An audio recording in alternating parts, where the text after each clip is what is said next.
Assalamualaikum warahmatullahi wabarakatuh. Kami dari kelompok mata kuliah Filsafat Teknologi akan mempresentasikan ataupun akan menjelaskan mengenai apa itu anti teknologi. Sebelumnya saya akan memperkenalkan diri saya dengan teman-teman saya. Di antaranya saya sendiri, Anas Kemalul Huda, lalu ada Apriliatri Ardani dan juga Muhammad Mubarok.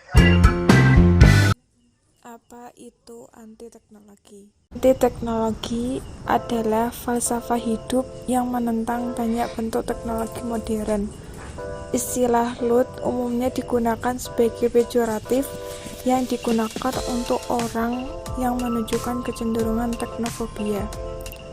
Neoludism adalah gerakan yang tidak berafiliasi yang menentang teknologi modern dan menentukan pengembalian beberapa atau semua teknologi ke tahap yang lebih primitif. Nama ini berdasarkan warisan sejarah LUT Inggris yang aktif antara tahun 1811 dan 1816. Neoludit dan teknobilia. Pada masa modern, filsafat teknologi tidak hanya membahas tekne, poiesis, dan kaitannya dengan dunia kehidupan saja, tetapi juga artefak atau teknofak yang pasti mempengaruhi kehidupan dan kesadaran. Refleksi filosofi tentang teknologi telah menarik respon yang berbeda tentang teknologi. Di Amerika, dikenal perkumpulan anti teknologi yang bernama Neoludit, sebuah gerakan lanjutan dari Ludisme, gerakan anti-industrialisasi di Inggris pada awal abad ke-19. Dikisahkan bahwa gerakan buruh ini sering merusak mesin karena mengancam lahan kerjanya. Salah satu pelakunya bernama Ned Ludd, sehingga dikenal Ludisme. Sekarang dikenal Neoludit sebagai gerakan anti-teknologi yang bermanifesto bahwa biosfer lebih utama dari teknosfer. Berseberangan dengan teknofobia seperti Ludisme yang melihatnya dari perspektif bahaya teknologi, diketahui adanya teknobilia. Istilah ini merujuk orang-orang yang percaya hanya pada keutamaan teknologi. Mereka melihat status ontologis teknologi tanpa mempertimbangkan dampak-dampaknya yang merugikan. Futurisme, pancahumanisme, dan transhumanisme berada dalam kategori teknobilia.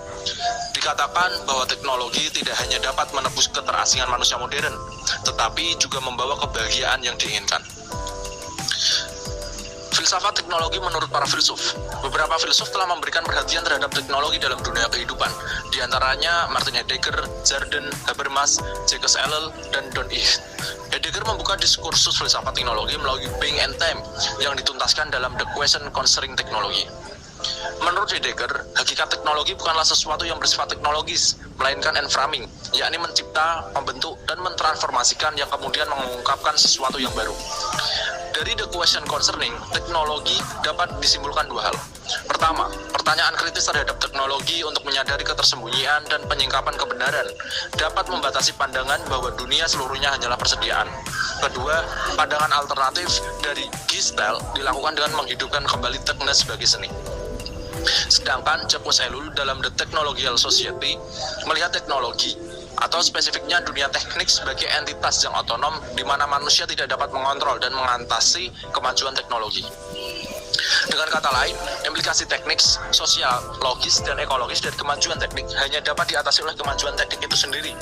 Misalnya persoalan limbah industri, maka dibutuhkan teknologi untuk mengatasinya. Berarti teknik terus maju untuk mengatasi kekurangan yang ada pada dirinya. Bagi Habermas, kemajuan teknik ataupun teknologi akhirnya menentukan kesadaran masyarakat modern, pemahaman diri atau self-understanding masyarakat modern tentang dunianya. Dalam pandangan Habermas, dimediasikan oleh apropriasi hermeneutis terhadap budaya teknologi yang bergerak secara teleologis atau jaring-jaring logika teknik, kemudian menjadi determinan utama kesadaran. Akibatnya, dimensi praksio rasio hanya dimengerti sebagai aplikasi teknis yang merupakan implementasi sains dan rasionalitas. Hal ini yang memunculkan bentuk kontrol teknis terhadap alam, sehingga tujuan utama pencerahan atau emansipasi sosial terabaikan.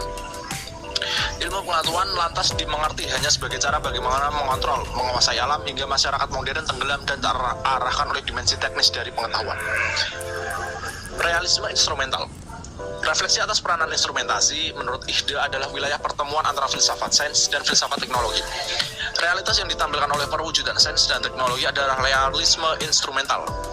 Mengenai hubungan manusia dan teknologi, ide membagikan dalam 4 jenis hubungan, yaitu hubungan kebertubuhan ataupun embodiment relation, hubungan hermeneutis atau hermeneutic relation, hubungan keberlainan ataupun alterity relation, dan hubungan latar belakang atau background relation. Dalam ketiga jenis hubungan yang pertama, alat berperan utama. Sementara dalam background relation, alat memainkan peranan di latar belakang.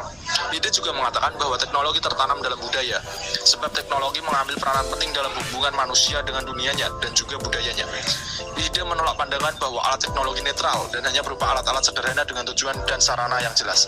Interpretasi semata-mata instrumental terhadap teknologi ditolak oleh ide, sebab ada kecenderungan latent telik pada alat.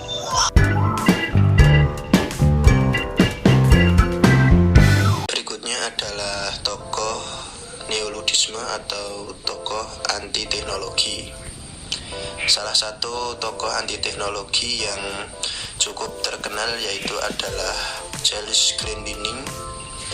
Ya, Charles Glendinning ini ia lahir pada 18 Juni tahun 1947 di Cleveland, Ohio, Amerika Serikat. Ia terkenal sebagai seorang penulis dan aktivis. Charles menyatakan bahwa neoludisme sendiri bukanlah anti sama sekali dengan sebuah teknologi, melainkan terhadap beberapa teknologi saja yang dianggap dapat menimbulkan efek negatif di kalangan masyarakat. Ya, Charles mengatakan bahwa ketergantungan kita pada teknologi adalah sebuah tawaran iblis yang mengancam tidak hanya kesehatan pribadi dan kesejahteraan komunitas ataupun kelompok, namun juga alam ini yang kita huni. Menurut wawancara dari sebuah radio publik Insight and Outlook, ia menyatakan beberapa teknologi yang diciptakan selama revolusi industri sangat mengerikan, seperti masuknya kapitalisasi, investasi, hierarki sosial, seksisme, rasisme, dan perusahaan ekologi. Menurutnya, diperlukannya gagasan bahwa dibutuhkan sebuah hubungan manusia dengan teknologi secara sistematis. Walaupun hal itu sangat sulit, dan jika dia melakukan penelitian membutuhkan waktu seumur hidupnya untuk analisa ini, namun kesulitan itu dapat menjelaskan pemikiran sistematis kepada orang-orang. Dalam arti kata, harus mempertanyakan semua hal yang ada di dalamnya. Tidak serta-merta hanya menjudge, cukup bilang bahwa beberapa teknologi itu baik dan beberapa teknologi itu buruk saja.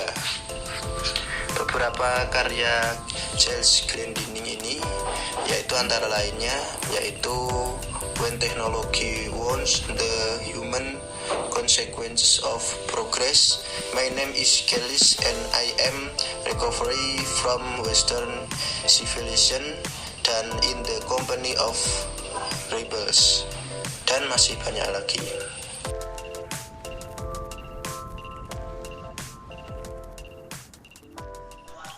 Mungkin itu yang dapat kelompok kami sampaikan, kurang lebihnya saya mohon maaf. Saya mewakili kawan-kawan saya, pamit undur diri. Wassalamualaikum warahmatullahi wabarakatuh.